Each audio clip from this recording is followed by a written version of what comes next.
Oh, ndaita blunder.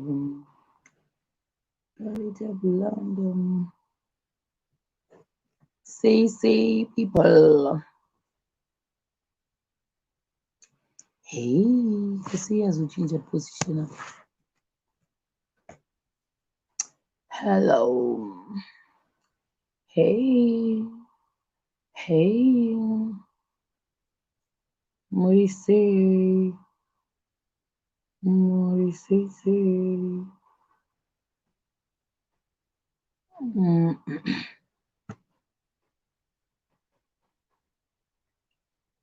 Guys, ndakurumbidza because nhasi da kumbozorora, da kukurumidza kuzorora.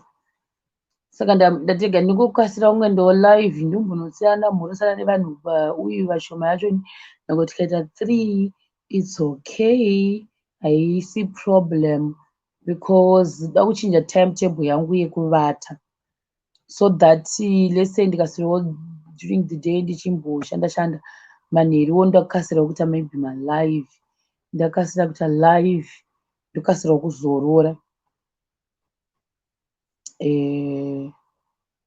So yeah, change timetable. Takapita kuita 3-2 nhasi live stream inei. Nhasi I feel like I've overworked. So vanhu vari apa papa vanopinda here mubox. Let me see if I can add someone. Mombodiudzawo kana muri kumabasa mongotiudza kuti tiri kumabasa zviri sei sei, mombodimhoresawo guys ndimbokuonaiwo kuti muri sei kwamuri. Maybe for 20 minutes then tozodzoka mangwana, maybe todzokera ku almost same timetable but ndadata ndichimboti chinjei ndaona kuti ndokwanisa kushanda hawo ndichinjanisa because dakuti time dzandanichimboita dzedza ndimbodzitaka kuchinja mbichana tozvoita here. Ndaisa link umu guys dakuti mumbondiudzawo nyaya. Mazano ndanyanya kutaura nyaya dzekunoku ndozvandachinyanya kutaura. Okay, maybe I can just share imwe nyaya yekuti kunoku set up ndaingotaura dzakasiyana siyana nditi 8 bo.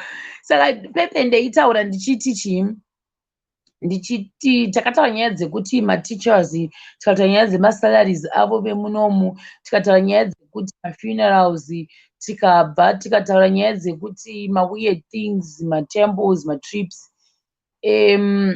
Pane imwe ndinoda kungoti turu yekuti sometimes uri kunoku pane pekuti uchiticha uri new teacher, these people they don't tell you kuti iwewo class dzatiri kukupa special class or not, and futi they won't even tell you kuti musiclass mauri kuenda umu there is this and this and this guy ane problem, especially vana vanenge vaine. Don't get me wrong guys, this is a disclaimer. I'm not saying kuti ndiri kudzikisira vana vane autism, no, it's not like that, but ndoda kukudzai kuti ma-effects aizoitika because of that. So zvakaita zvekuti first year rangu I didn't even know kuti there is a guy ane autism muclass umu.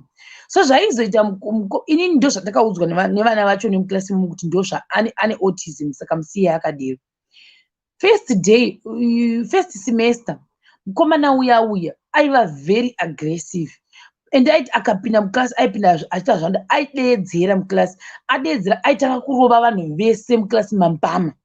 Mona manje sikeni manje zvonetsa kuti why mukomana achirova vanhu mambama every time, and why vanhu vachimusekerera paanorova vanhu mambama. Guys, zvakandiconfuse kuti why achirova vamwe mastudent, and mastudent anga asingamudzoseri. Aingoti nyango ari pakati uchidzidzisa pakati peclass aisvika achirova vanhu mambama, class yose aipedza achirova chete, and akasarove noti mbichana kudai kutodhinda munhu kutanga achadonha pasi adhindwa mbama, ndozvaaiita. Ini ndobva zvandinetsa. So there's this other guy aiva aiva murungu wataiva naye ndiye ailidha isusu vanhu vedepartment redu. That guy was so nice. Aiva nice kwatiri because akambenge aenda kunogara kuGhana, so aifarira mablacks. Ndobva aigara achida kungonzwa kuti say what even usina kana chikafu aigona ngokutengera kana food ndozvaita. He was very nice that guy. Asanenge akushanda kuUN because akati I'm tired of working as a teacher, so zvandakuda kuita ndezvekuti ndanoshanda rimwe basa risiri iri.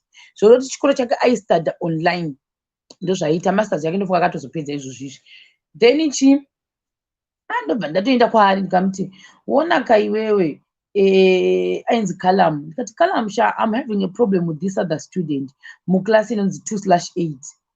No, excuse me, but chichaitika. But I'm no, I think this student, I don't know if it's puberty or what, but I don't use and nhasi ndangochinja because ndoda kukurumidza kuzorora, ndambozororawo, saka handisi kuda kuti pandovata ndomuka, ndangovata ndongovata kusvika mangwana ndichada kuita.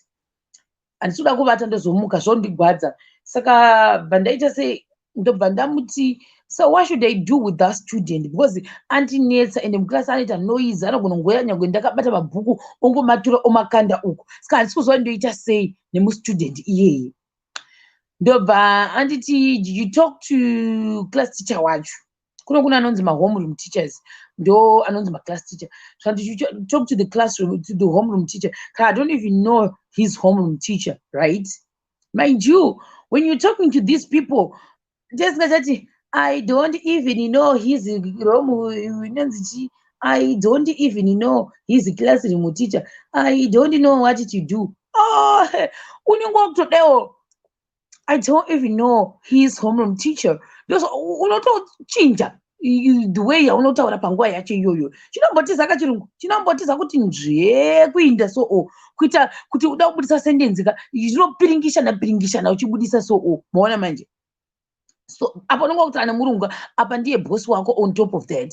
So now you're having a conversation yakunzi enda kuna, I'm like, okay, can you just help me? Munozondisiya kuti ndini wemadhende uya ndinanopenda kumeso kana taako kubaza kuya wotoenda kuya wototi. So how can I actually get help in terms of this student? Waudaro pepe ndototi because if I keep on actually teaching this student aita zvokuti rova vanhu, it's going to affect my evaluation. Tembo feka guys. I faked. But yes, unaweza kuramba uchimaintain manje. Inonetsa kuramba uchidayo. Uchitsenga rurimi kudayo so inonetsa. Unombodzokera ku natural kuti the problem is I don't know where to find these teachers. Inombodzoka iyoyo manje. So manje but ndauyeswa kuna director zvaizoita manje waifanira kuti kana unaona director even English yako yakutiza kada kudzoka pabasa apa itomboinda pashe unoti English help me, please don't run away from me, please I beg you in the name of Jesus don't, because vanenge vakuevaluata as well kuti how are you communicating with me. Taenda pepe ndavaudza kuti ndozvaitika, ndavaudza pepe ndobva vati okay no problem, ndobva vatsvaga homeroom teacher, ndobva vati don't worry the issue is solved. Then director kudepartment kwedu kuya yapera paya. Kana ndichi madirector akawandisa madirector ndenjira kuna director wechikoro chese kosa madirector ekuti ekumasciences, ekusocial work, ekutai department, ekumaths, ekuenglish, all these are part of my directors, my sub directors handiti. Saka ndo atichiripota kwavari iva watinoripoti kuna headmaster, you report kuna director wedepartment, ndo vatikuta nezvavo. Nyaya yaenda. They never go back to me. Vakangonyarara peve ndikati okay cool no problem. Komana kuramba chista the following semester zvakazoitika ndezvekuti komana wewe ndaimudzisa futi. But the funny part is mukomana waye paakauya muclass handiti angopata from enjoy pairo. I think ndakatozvitanga kungoti I think he was actually far much better achirova vanhu than now izvozvizvi angoti zii anongopinda ongogara akangodewo apa anga ane majekiseni nanisitopu maoko ake aive akazara majekiseni almost every day. Ndofunga zvazvaawesi saka pazvazvaawesi vanga vakunobaisa mainjections saka mainjections aya aita kuti apati ungoti zete zvanga zvisinganakidze. I don't know kuti anonzi majima injections iva vaimubaya mwana uya inini ndaiti ndikamutarisa ka ndakaguma ndakutomufarira mwana uyaya manje ndichigona chikomuti hesi unonzani ndaitoti akangopinda ndaimeka short ndomuti wagara apa ndichida kumupa attention aindisirisa mwana iyeye anga angovawo munhuwo place holder ndozvaanga angove. He was now a place holder. Ndakarwadziwa ndikatovhunza ndikati what did they do to this student, what's his problem? Ndobva mastudents imomazoti no teacher uyu mwana uyu ane autism so zvazvinoita zvokuti dzimwe nguva vanoenda kunobaya majekiseni. Ndariona ndamubvisa saka dzimwe nguva anoenda kunobaya majekiseni saka ndosaka mukuona akazara majekiseni ese anawaya kana ari majekiseni acho anoita kuti vaderoka anovachinja vana vaye anobva angopata hachatombonakidzia kungofamba ngonzi jambo oti ho ukanzi siti oti ho ndozvanenge angoita angofamba. Ndakagwadziwa kusvika ndatozobva pachikoro apa ndozvaanga atongove mwana iyeye anga asingachatongotauри angangogara nemainjections anenge achingobaiwa. I remember this at the time kuti akadonhera akatakaita sei maparents acho akatozouya anga akazara kwese uku kwati neblood memwana hamnoti chakaitika maparents ake ndobva vauya zvikanzi anenge atsikwa angaita accident here. Ndofunga mabereki acho hamene kuti chachaitika ikoko kudhirama ravo katofunga kuti asi zvazvakwidza futi arova munhu here zvikanzi no haana kurova munhu asi anenge angadhumwa nemudhudhudhu zvakaitika newokutanga yapera kauya. Handinoziva kuti every stream vanotesa mwana akadero havatauri futi yet iwo uri muforena apo vanozokuevaluate saka vakupa mwana akadero ndozvataiti is not fair because pane patakadza meetinga indakavabvunza ndikati excuse me, I just wanted to know, do we have special students in our classes? Because last year I had a problem with this and this and this student from class yakati. So if you have such students this year, may you please actually let us know so that we know kuti patinoenda mu class yakati there is a special student. Zvotitira easy guys, havana kutaura uya wandaireva kuti airova vanhu ka zvaitova better. This time takazopuwa klasi yese yanga ine vanhu vakadero guys. Klasi yaichemedza iyoyo waiti ukaiisa paschedule yakanetsa even nematime nomunyika ka vakatambura neklasi iyoyo vaiti vakatanga kufunga klasi iyi vaidanzira kuti kana vaitotora tushambo tokunyebedza kunogwa kutorwa mastudents avo vatotora tushambo tokunyebedza vana iva vaikira pamusoro pematebhuru. Vana iva vaigona kutanga kungoti toda kutamba redhiyo. Vana ivavoka vaingogona kungotanga kudanidzira kana muklasi ngoti woi muklasi uwo kudzidzisa ndozvaanenge angonzwa kuda kuita ipapo.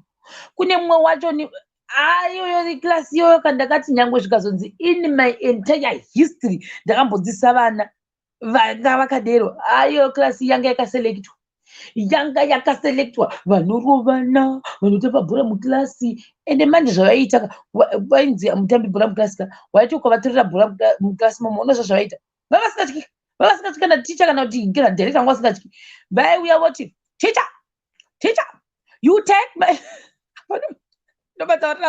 teacher you take my football, not my football, you take my football, give me my football. Obva waya muoffice makaza futi even matisha emunyika munomu obva wati yes you take my football, I want my football.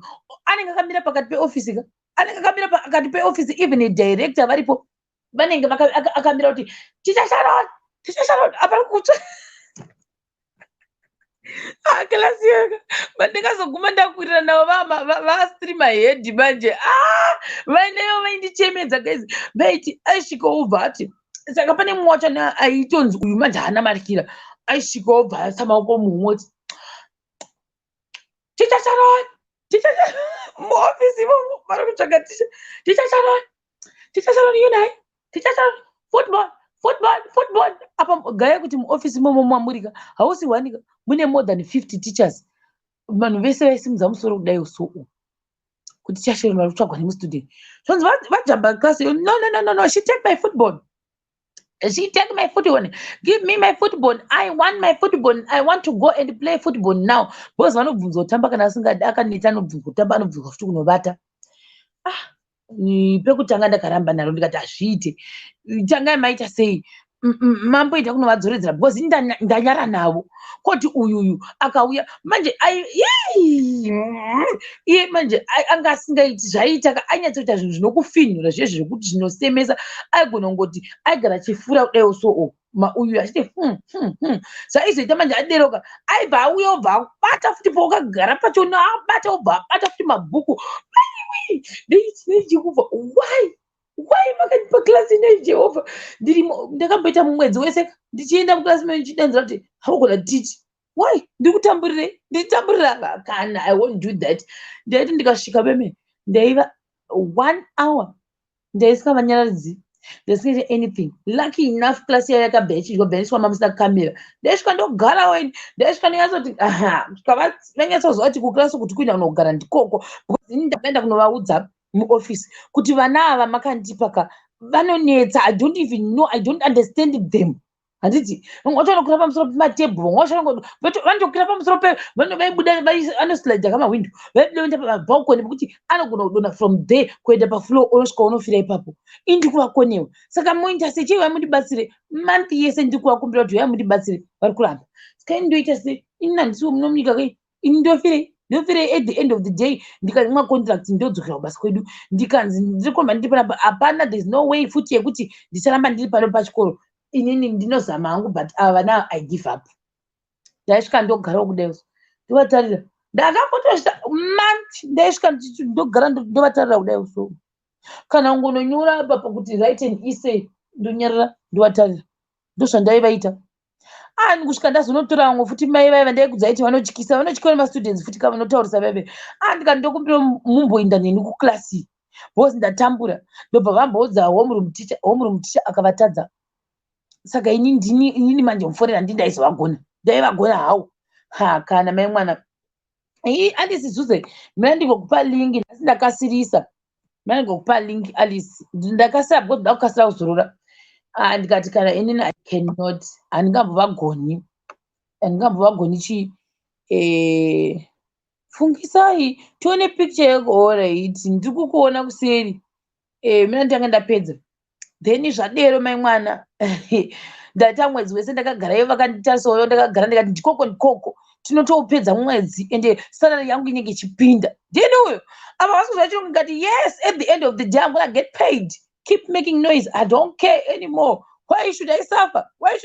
Because of you? Every time when I'm having a class with you, I always have a headache. Then manje ndinenge ndichitaura ndichipopora what teacher araikwa pafesi pako ndozvavanongotaka vakagaisi mastudents ekuno kwakasiyana nekuzimbabwe ano respect vanongoti araikwa araiwa ticha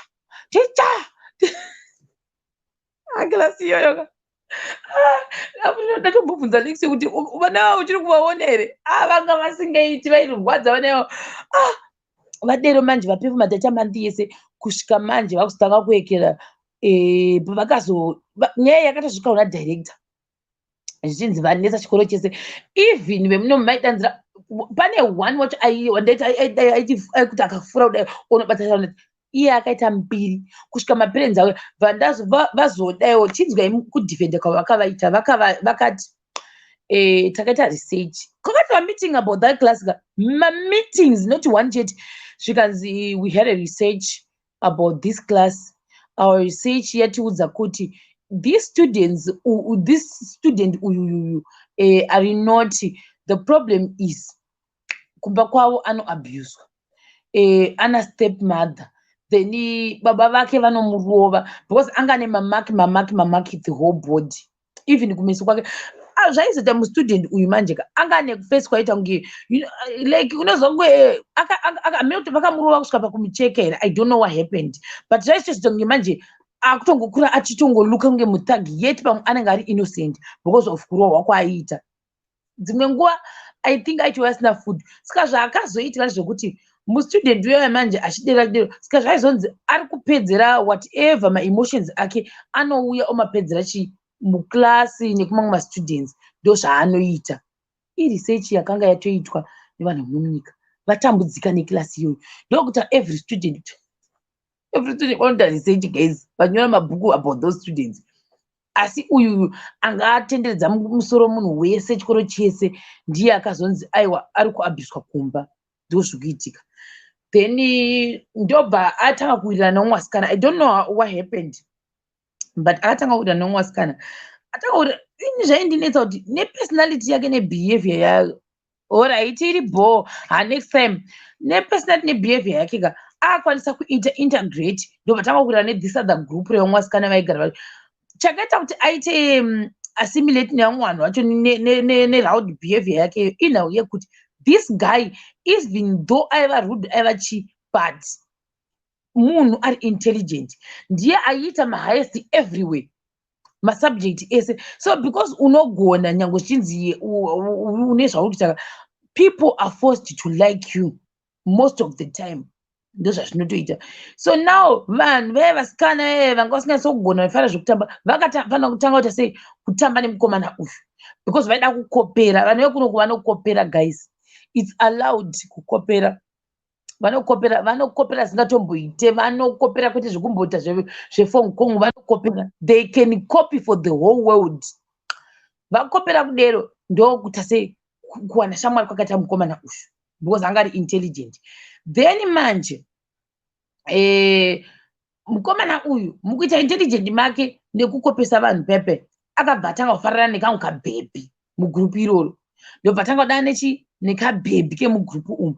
Kabhebhi aka ndo kakasita kuti achinje personality. Guys, taisange takumisira ndiye iyekera uya akasvika pakunyarara, kusvika pakuita a nice person, kusvika pakuita a nice person. Guys, macha ese like andizoti akambokudzera kuti kuchikoro kwedu kwaitwa mavhale chaiwo vanhu toenda kunopanana mavhale. It's allowed kuti mastudents anokwanisa kuti a relationship form 1 chaiwo vanhu zvitori normal. It's normal here.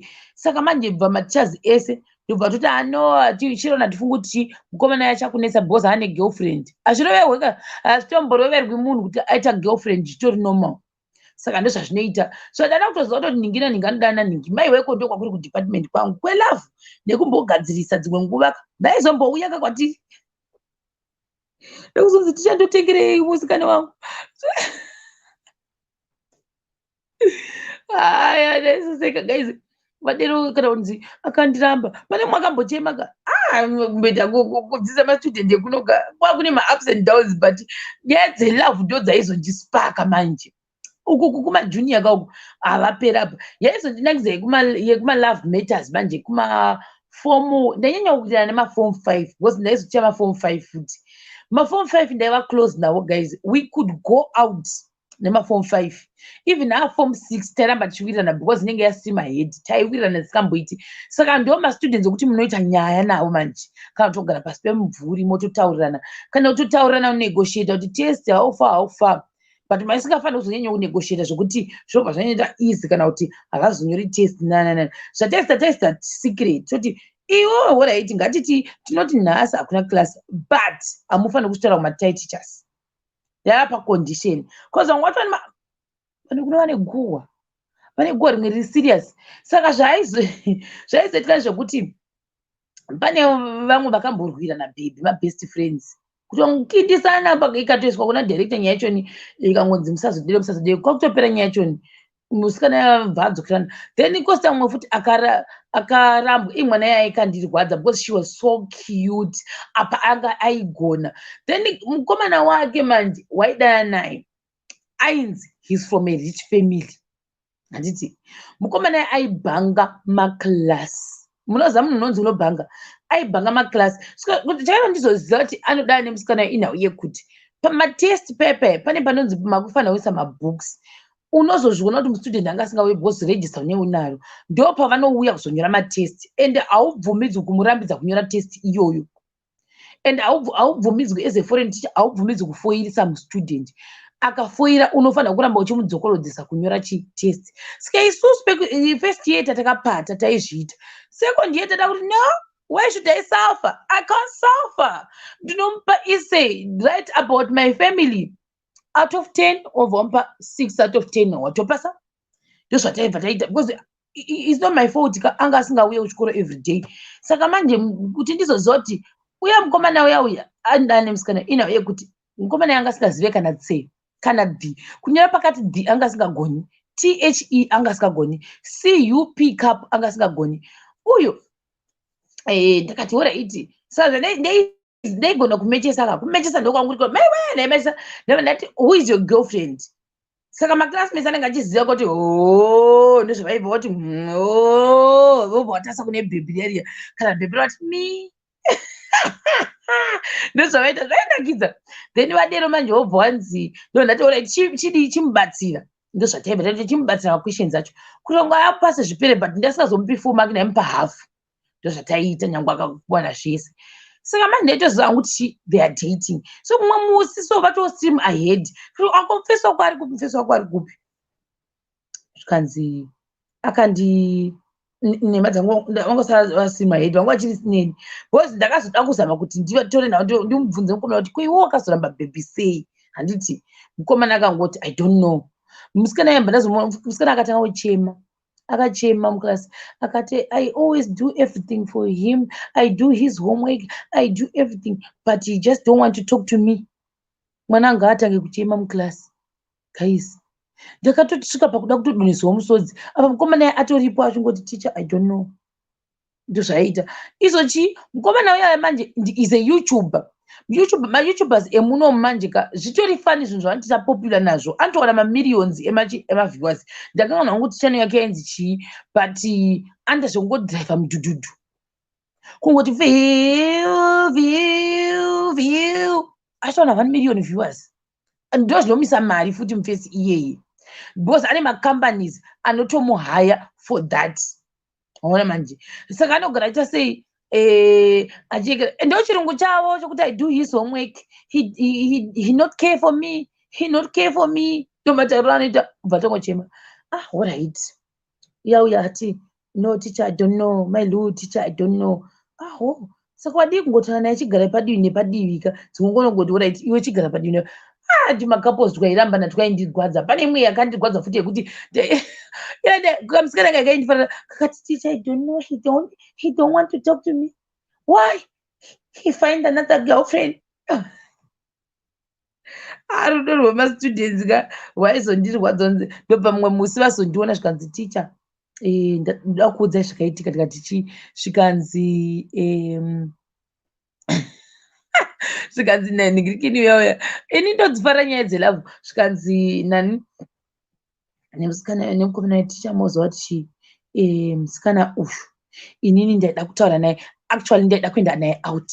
Tataverwa kakunzi ndida kuti teacher uyai ndida kukuudzai zvakaitika zvikanzi inini ndaida kuenda naye out but the problem is musikana anda zviri fancy, anda zvinhu zviri expensive, inini I cannot take care of her. Mukomana akazodudza guwa inini I cannot take care of her, she wants expensive things, I can't. She wants to go to the movie, I don't have money to go and watch a movie with her, so she's always angry because of that. I cannot afford her but please teacher don't tell her. Handakatombomudza kana nda kuti everyday pandinomuona musikana wemanje ndati but why iwe uchida kuzoendeswa kumovie mukomana hasati ayazevasirisi dzaindinakidza uyu wotiwo ticha inini musikana uyu inini handichamude because ndane new girlfriend.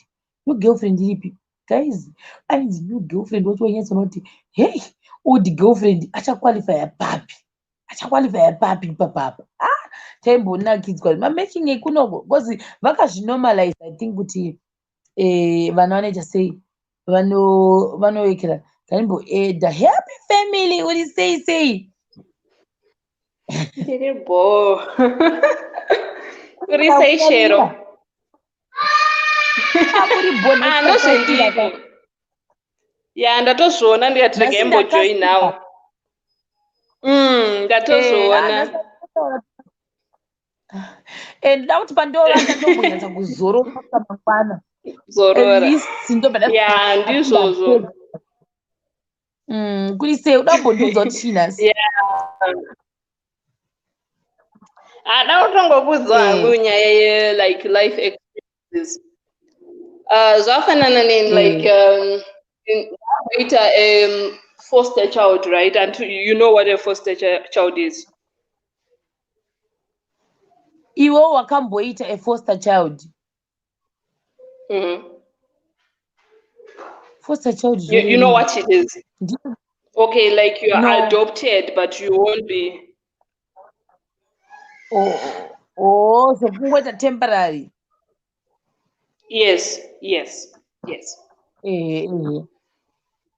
Yeah, so that's what it was like. But it was here in Zimbabwe. Ndechigara ndomwe like a different race zvayo. So like in the vanangofunga nenyaya yacho like different cultures. They used to be like chimp. And too, you know, kuti varungu like vakangosiyana nevanhu mableki, like want to take like the lunch seriously and the supper seriously, story like normal handiti. Inini zvaitonzi because ndaibva kakumba kwekuti todya sadza each and every day, sadza. But them they will be like eating like like my burgers and my chips for like dinner handiti. And inini nanga ndisingaite sei nandisingazvikwaniso zvaitondiremera. And then they will be like pakauya visitors, they will be like this is our kid, and people will be looking at you good. Okay, their kid, how come is their kid when they are white and old? But they won't ask. They'll be just like, sure, unotoona kuti munhu akatoshokewa arongo uyo. But akatoita say asitombozvinzwisisa, or you can go to a party with them and then utoona kuti hapana, just here for a reason I have to go, but uchitozoona kuti uri wega. Or like people, they will be like, oh, let me see your hair. Kana wakatuka ma-braids. Saka votokubvunza kuti, saka apa wakatoisa bvudzi reumwe munhu in your hair, why can't you not have your own hair? Or they will start asking you kuti, usatombori relax, ukari relax, you know, of which in like for us is also totally relax, saka kutoti ritokura. And they didn't even understand it. It was so hard for them to understand. So sure, this kid is like this because you don't know my values. Like they say on the table kana iri dinner, no one anofana kuita saying kunge ane phone on the on the table, unotopanishwa and all that. And then ndaingogara ndakatongopanishwa every time because isusu chaiziva kuti kumba kwedu you use.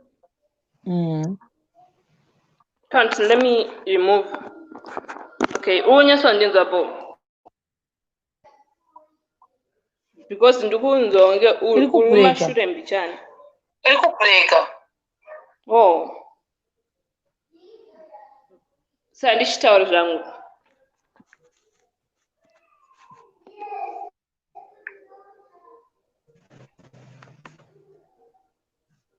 Hello? Yes, nanda kuswapa data. Yes, nanda kuswapa. Yeah, so like in all my experiences and like for the different cultures and all that, like it was we must sleep over. It was actually hard for me you know, you go for a sleepover and apana na one sleepover and all these things. So like for my birthdays, they really celebrate my birthdays. Like a birthday is like something yokutochika it's a big day, but you kana uri kumba kwenyu, you just know kuti munongomuka mangwanani mongonzi happy birthday, and then it's done, nothing. But for them, they make sure that you get a cake, you get like everything. Zvononga uchida sei, zvononga uchida. And also another issue yekuti like if they like you, like vakakufarira, you'll be in trouble because everyone wants to talk to you or you wants to hear you out. Kana ukatotaura chinhu ka, they'll end up like umwe munhu anenge achitaura chimbomira, let her speak out. Yeah, so like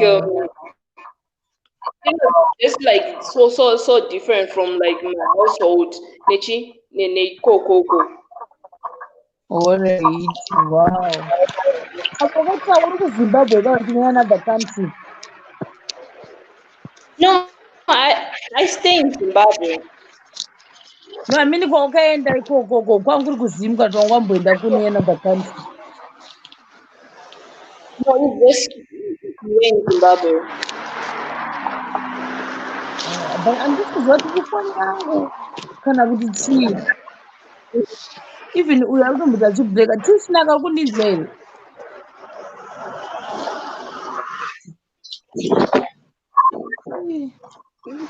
Ano kuti foni yangu here guys. Maybe masaisai iripo, thanks waita hako happy family. Maybe anogona kunge ari masaisai angu pamwe usaziveni. Muri kuita ma-echoes like yameno. But anyway, thanks Sha. Ndikandi mangwana ndimboti zororei nawo. Mangwana ndesasei tosimudzira. Handinambozororo. Ngandizorore zvangu nawo ndikarara nhasi hamene kuti ndozomuka nguva. Ndangoti maybe around 7. Umumu vakangopedza kuita noizi dzavo dzekupa zvituri zvavo. Vanotwaka zvimaturi zvezviya vachitwa kudaiwo so. Vachiita inonzi hamene vanenge vachigadzirwa saka ndakangomirira kuti vakangopedza kutwa mazekera avo iwayo ndovata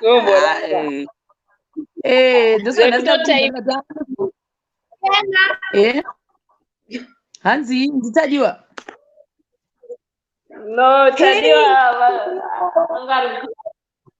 Theo, how are you? Hanzi I'm fine. kumauchiza futi vari pamabhuku and then vari kutiza mabhuku vechiuya kuzoona live. Ngavaende kumabhuku nhasi uyo aripi kumumwe uyo iwo unonzi Nyasha ndoziza uyo anotanga mwazitara no asitadiwa anozositadiwa maka matfadzi handisi matfadzi ko umwe wacho uya ndombonzotara funa yanonzani Ellen Muhombe so. Yes, Ellen. Yes, you are. Hello. We say Ellen Madam. Ribo. Gupi. I actually don't know because it's in town. Alright. Iribo. And then who this is a good Matfazo. This is Matfaz. Yeah, ni Matfaz. Anyway, I found out 3 years since I eat him on the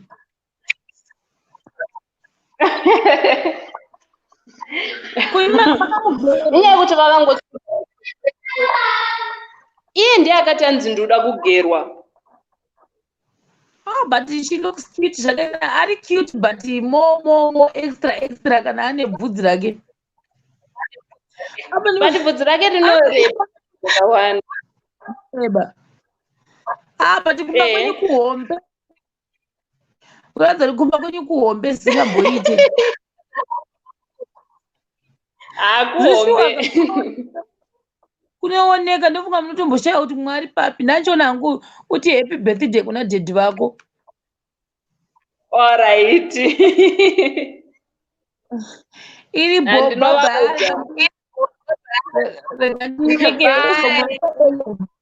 bye bye. and akutoienda live. Bye bye.